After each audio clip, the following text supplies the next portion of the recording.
Assalamualaikum warahmatullahi wabarakatuh. Selamat bergabung dalam kelas mata pelajaran Teknologi Perkantoran bersama saya, Ibu Huratul Ayun. Beberapa menit ke depan kita akan membahas tentang materi pertama, yaitu Teknologi Perkantoran, Otomatisasi Perkantoran, dan Virtual Office. Materi pertama ini sangat penting karena merupakan preview tentang mata pelajaran Teknologi Perkantoran secara keseluruhan, sekaligus memberikan gambaran kepada kalian tentang apa yang akan kita pelajari dalam 2 semester ke depan. Kompetensi dasar yang pertama adalah memahami teknologi perkantoran, otomatisasi perkantoran, dan virtual office.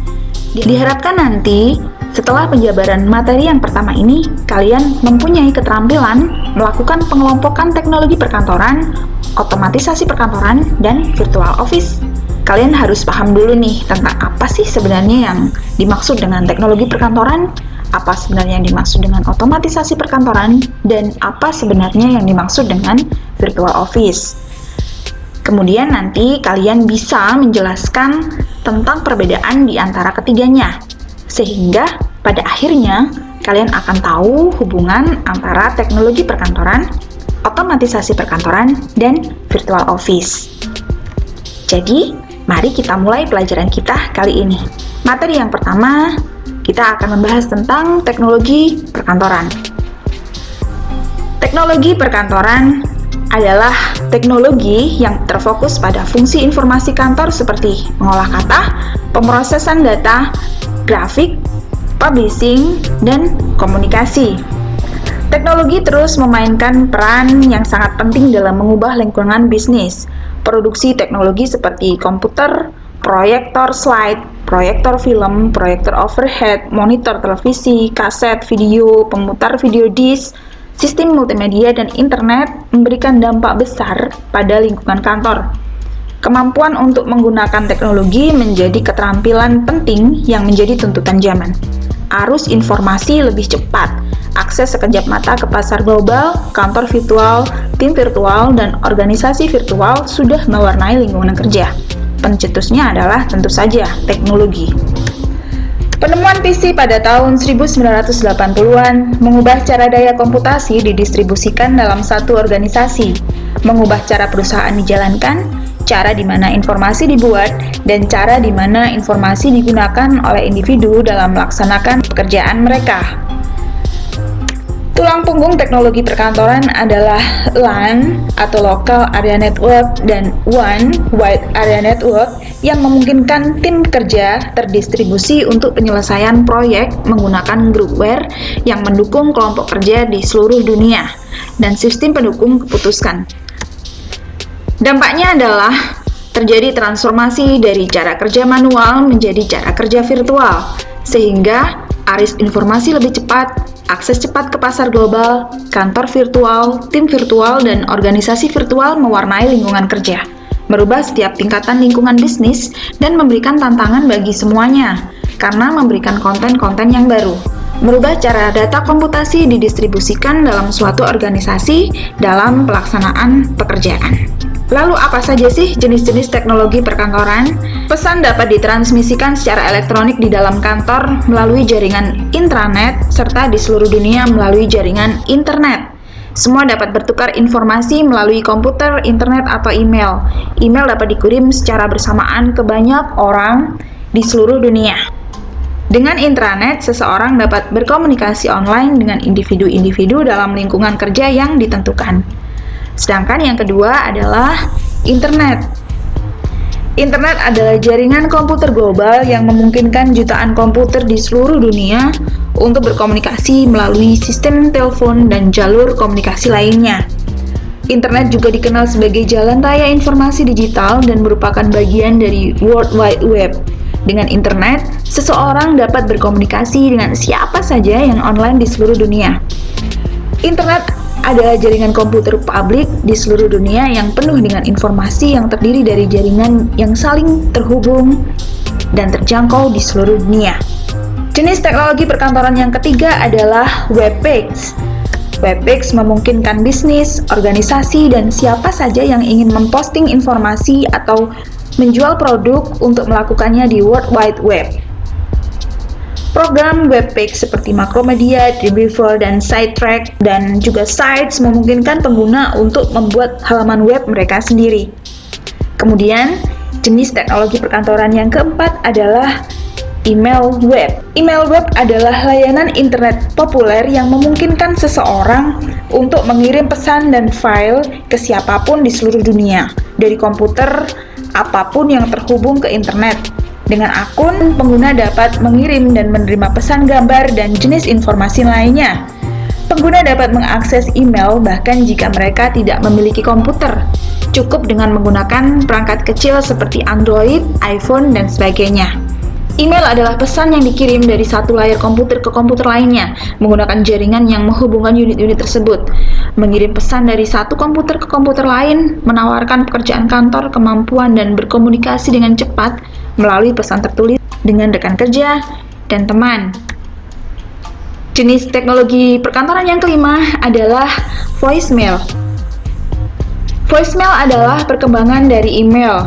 Informasi diucapkan ke telepon, kata-kata diubah atau didigitalkan ke dalam bahasa komputer elektronik. Bentuk komunikasi ini ditransmisikan secara elektronik melalui saluran telepon untuk mengirim segera atau dapat disimpan dalam kotak surat komputer. Penerima dapat mengambil pesan dengan menekan nomor kode atau mengakses kotak surat. Komputer mengubah pesan menjadi suara pemanggil dan penerima dapat mendengarkan suara dengan jelas. Selanjutnya, jenis teknologi perkantoran yang keenam adalah kalender elektronik. Tugas kantor sekarang bisa didefinisikan ulang oleh komputer. Komputer dapat menyimpan kalender janji temu. Komputer menyimpan file jadwal karyawan, rapat yang akan datang, tanggal acara, dan konferensi, sehingga memungkinkan karyawan untuk memeriksa sentral file mereka. Setiap orang di kantor tertentu memiliki akses ke kalender elektronik dan dapat memilih waktu dan tempat yang tersedia dan terbuka sesuai jadwal semua orang. Setiap karyawan kantor dapat diikat ke dalam sistem dengan memiliki akses ke file elektronik pusat. Jenis teknologi perkantoran yang ketujuh adalah Office Suite. Office Suite adalah sekelompok program.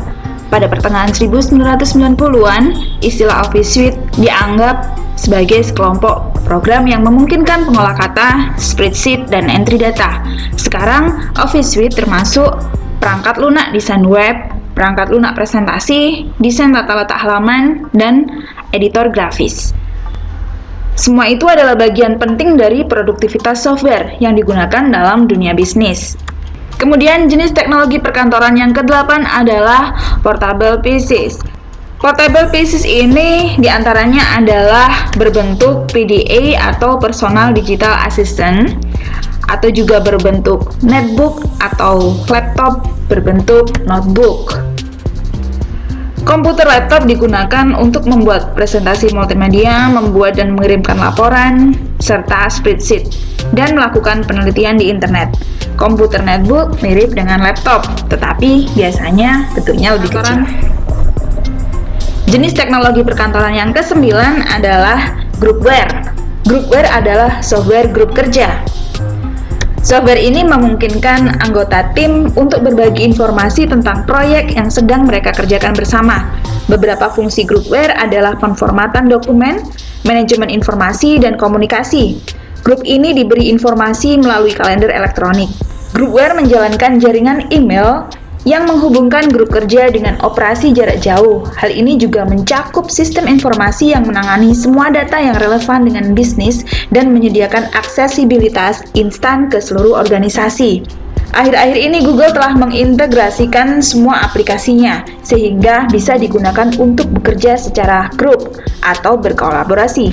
Semua terintegrasi dalam Google Suite for Business.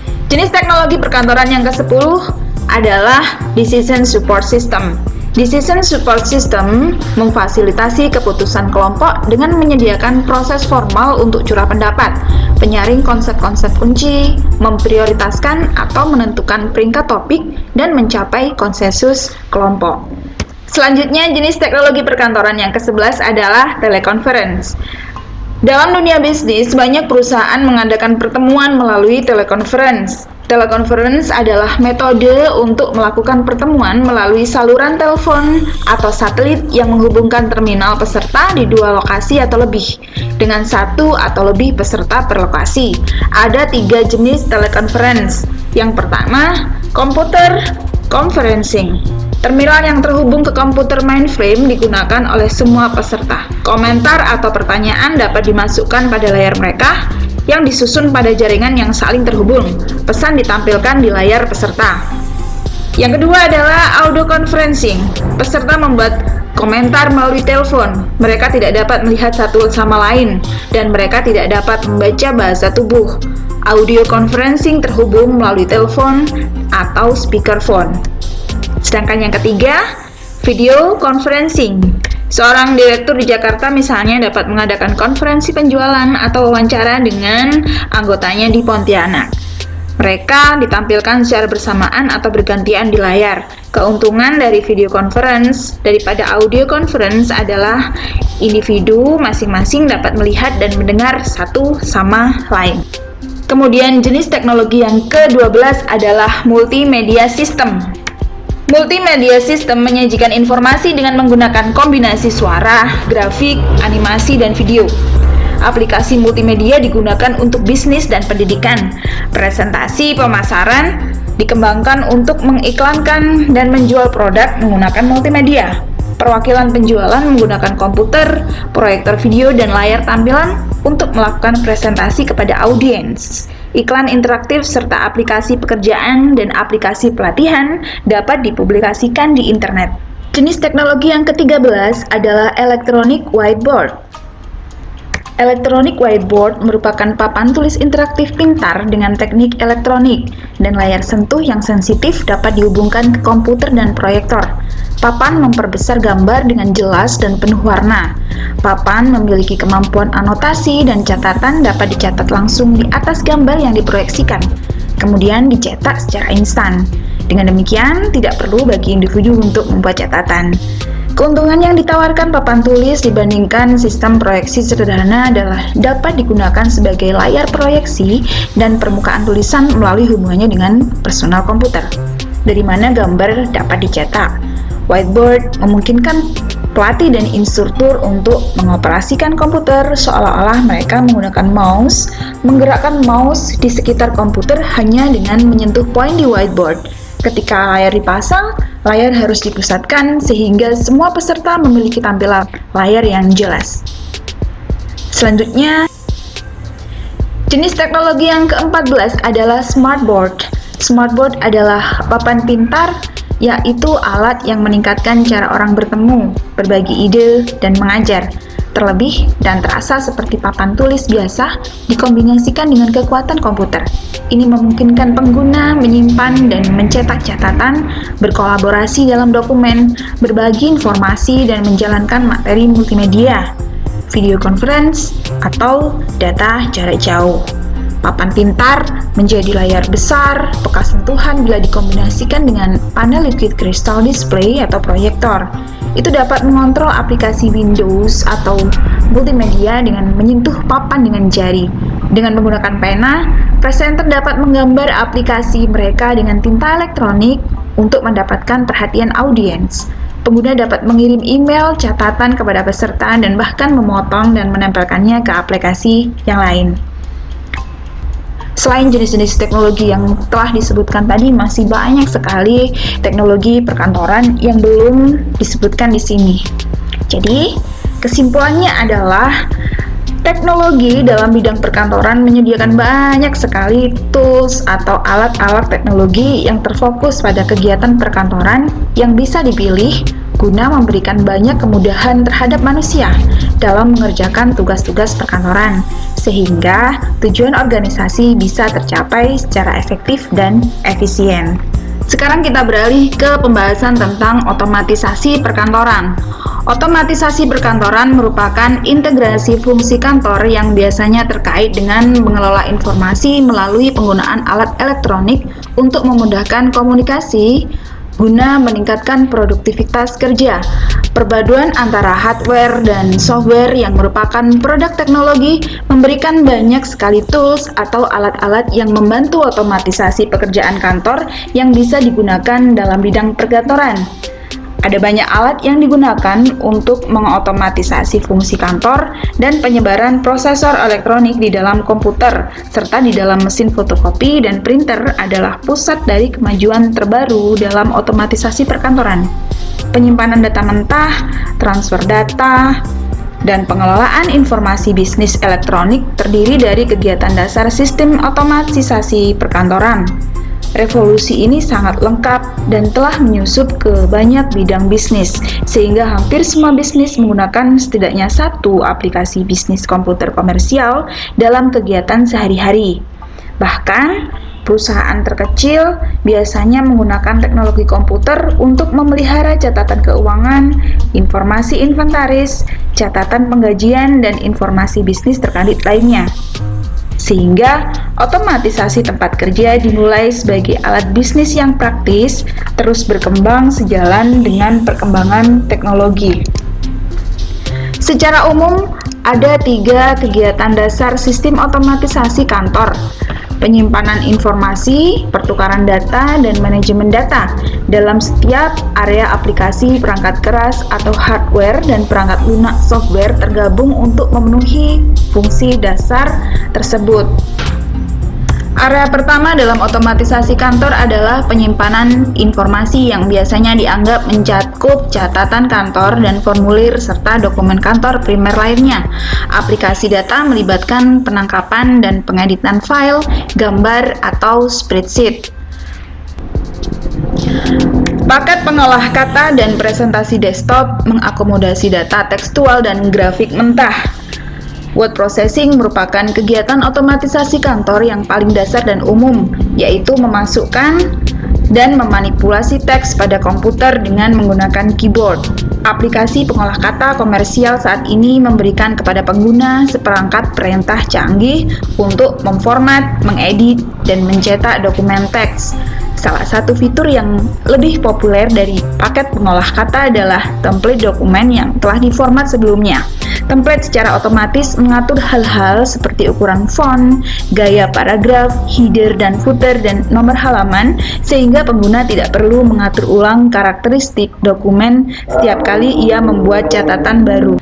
Sementara aplikasi spreadsheet menyediakan pengguna dengan kapasitas untuk terlibat dalam manipulasi dan output angka yang mudah. Program spreadsheet seperti Microsoft Excel dan Google Sheet sangat menyederhanakan pembukuan keuangan bisnis umum. Yang sangat berguna di antara banyak opsi spreadsheet adalah kemampuan untuk menggunakan variabel dalam pernyataan proforma.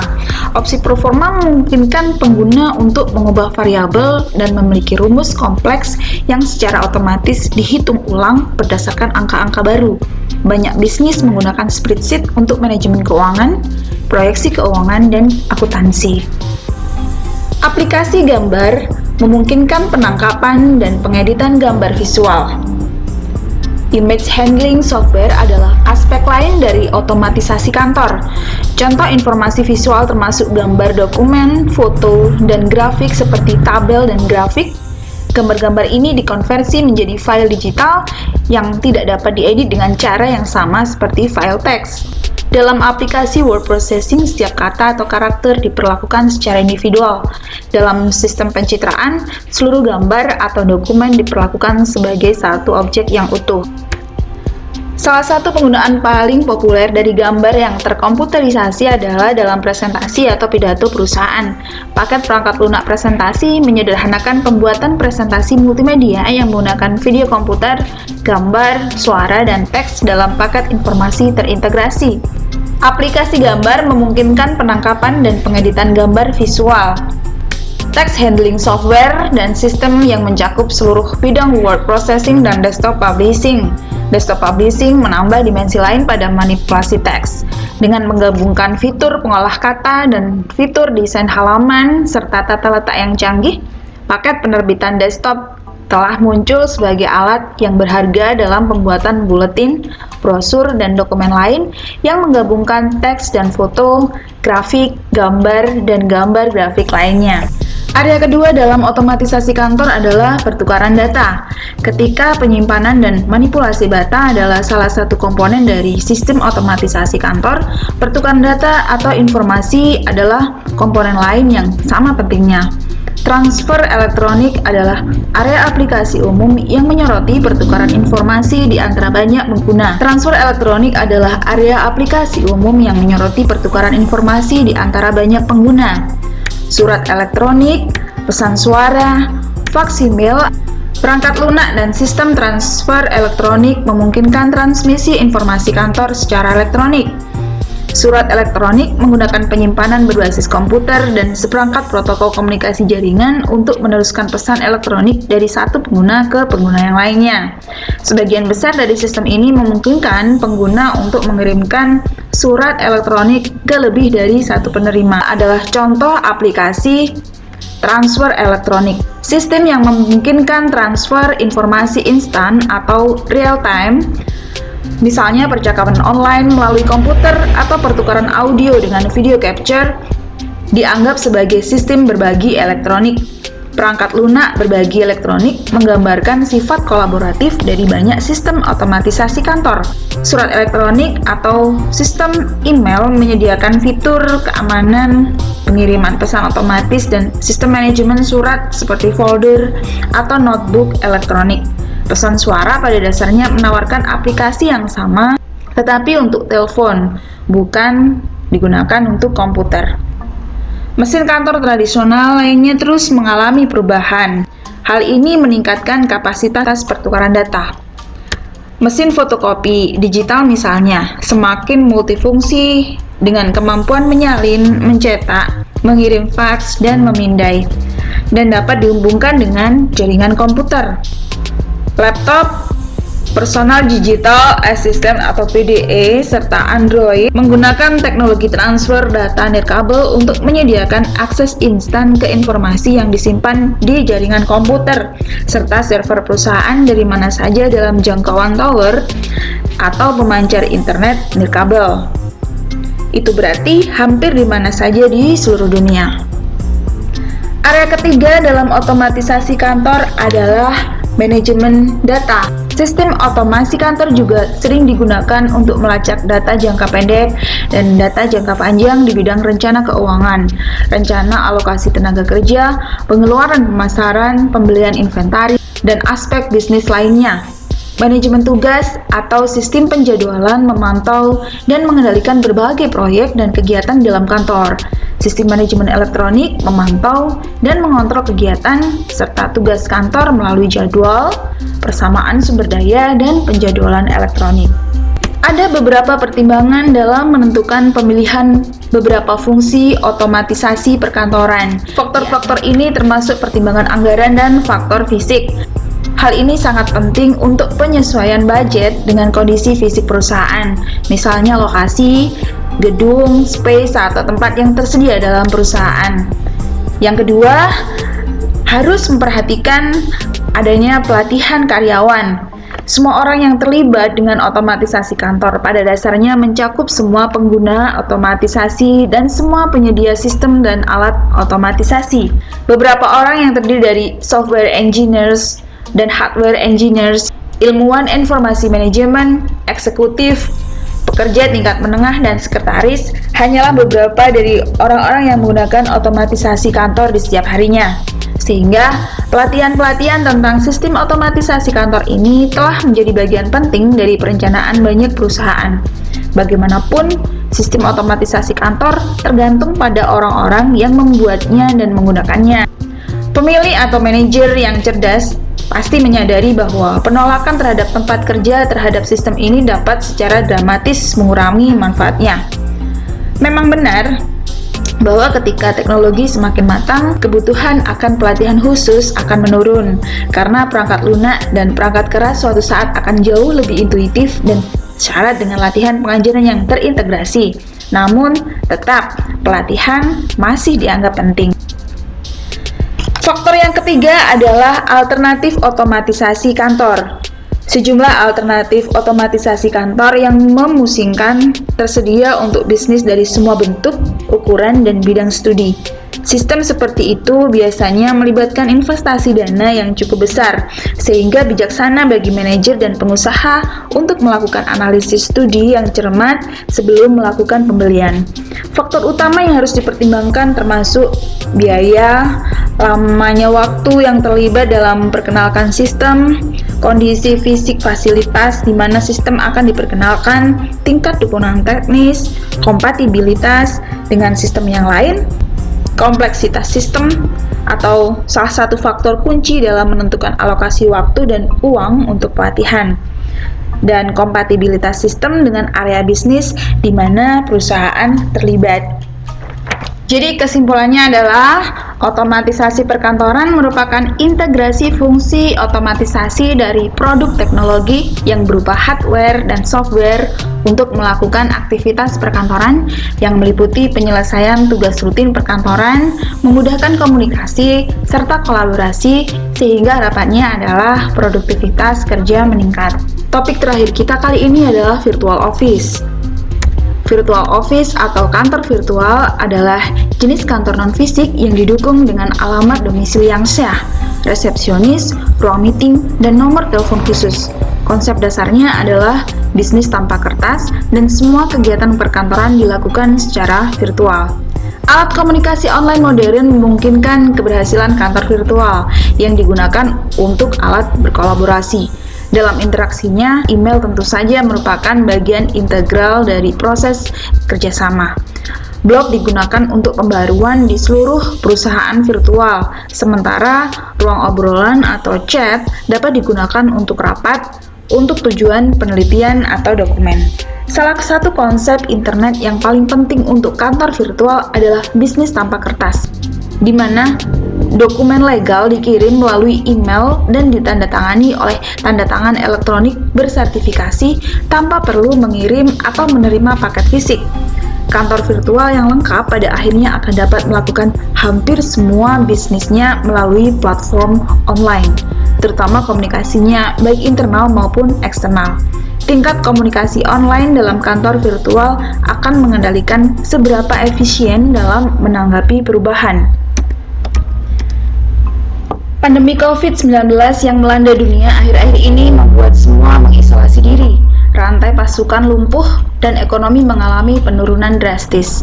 Di Indonesia sendiri, kita semua diharuskan bekerja dan menjalankan bisnis dari rumah dan melakukan social distancing guna mengurangi penyebaran virus COVID-19 serta membantu program pemerintah. Di sisi lain, biaya operasional kantor dan karyawan terus berjalan setiap harinya, mulai dari biaya listrik, sewa kantor, gaji karyawan, dan lain sebagainya. Virtual office merupakan salah satu solusi yang bisa ditawarkan agar bisa bekerja dengan aman dari rumah, di mana saja dan kapan saja, serta hemat biaya operasional. Virtual office memungkinkan semua bisa bekerja dan menjalankan bisnis dari rumah, hemat biaya, hemat waktu, serta semua pekerjaan bisa terkontrol dengan baik. Cara kerja virtual office adalah dengan menggunakan video conference. Semua bisa bekerja dengan aman, berkoordinasi dengan tim ataupun klien Anda dari rumah. Yang kedua adalah dengan menggunakan mail handling. Semua surat dan paket yang dikirimkan ke alamat perusahaan akan diberi notifikasi dan bebas mengambil kapan saja. Yang ketiga adalah layanan resepsionis. Layanan resepsionis profesional siap membantu mulai dari menyapa klien, menerima dokumen yang masuk, dan memberi notifikasi. Selanjutnya, meeting rooms. Akses ke lebih dari 20 lokasi strategis meeting room yang mudah diakses jika menginginkan pertemuan bisnis. Kemudian zonasi perkantoran biasanya bertempat di zona komersial atau perkantoran yang disahkan pemerintah untuk menjadi domisili perusahaan. Layanan penjawab telepon. Layanan penjawab telepon ini untuk menerima dan meneruskan setiap telepon dari calon klien ataupun rekan bisnis. Dedicated phone number. merupakan nomor telepon khusus untuk perusahaan sehingga membuat bisnis terlihat profesional dan terpercaya. Alamat bisnis strategis dan bergengsi yang bisa digunakan untuk domisili resmi perusahaan dan sekaligus memberikan impresi perusahaan yang bonafit. Kemudian, biasanya difasilitasi dengan pengurusan legal seperti persiapan akta, SKDP, NPWP, SIUP, TDP, BNRI, dan dokumen penting lainnya. Ini adalah beberapa contoh website yang memberikan layanan virtual office. Ada izin.co.id, yang kedua Virtual Office Science Brussels, yang ketiga adalah Virtual Office Jakarta atau VOffice. Anda bisa melihatnya sendiri di internet. Ada beberapa keuntungan dalam penggunaan Virtual Office, antara lain meningkatkan citra dan branding perusahaan, yang kedua memangkas biaya operasional, yang ketiga kantor yang elegan, yang keempat mengalokasikan waktu berharga, yang kelima fleksibel bekerja dari mana saja, dan keenam mempunyai domisili perusahaan yang syah. Jadi kesimpulannya adalah Virtual Office ini merupakan wujud dari kolaborasi antara produk-produk teknologi terbaru dengan memaksimalkan semua peranan fungsi otomatisasi dalam setiap tools atau peralatan perkantoran dengan cara kerja virtual yang memaksimalkan internet dan semua aliran pekerjaan kantor berjalan sesuai prosedur dan cara kerja yang dilakukan dalam dunia maya. Demikianlah penjelasan tentang teknologi perkantoran, otomatisasi perkantoran, dan virtual office. Tugas kalian adalah yang pertama menjelaskan perbedaan antara teknologi perkantoran, otomatisasi perkantoran, dan virtual office. Sedangkan yang kedua, membuat bagan yang bisa mendeskripsikan hubungan antara teknologi perkantoran, otomatisasi perkantoran, dan virtual office.